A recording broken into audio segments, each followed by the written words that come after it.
Dans un petit village au cœur de l'Afrique de l'Ouest, on racontait une légende vieille de plusieurs générations.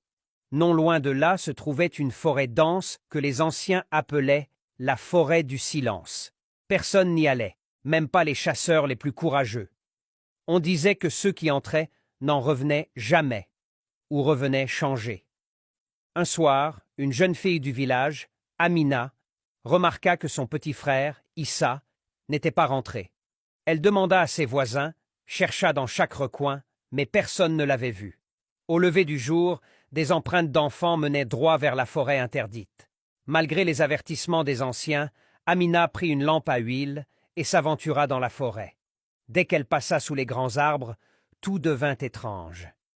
Le chant des oiseaux s'arrêta. Plus un bruit, pas même celui de ses propres pas. Après des heures de marche, elle trouva une clairière où un grand arbre se dressait, si vieux qu'il semblait avoir vu des siècles défiler. Au pied de cet arbre, elle vit Issa, assis, regardant le vide. Quand elle l'appela, il se retourna, mais ce n'était plus le même enfant. Ses yeux étaient noirs comme l'ébène, et un sourire étrange étirait ses lèvres. Il murmura « Amina, il t'attend. Viens voir. » Avant qu'elle ne puisse reculer, les racines de l'arbre se mirent à bouger, serpentant autour de ses pieds. Une voix grave et ancienne résonna dans sa tête. « Pourquoi es-tu venue?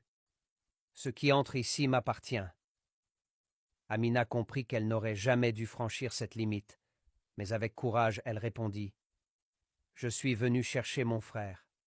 Prenez-moi à sa place. » Un silence lourd s'abattit, puis, à sa grande surprise, la voix murmura « Ton sacrifice est accepté. Partez. » Les racines la relâchèrent, et elle se retrouva dehors avec Issa. Mais depuis ce jour, chaque nuit, Amina entend un chuchotement près de sa fenêtre. « Je t'attends toujours. »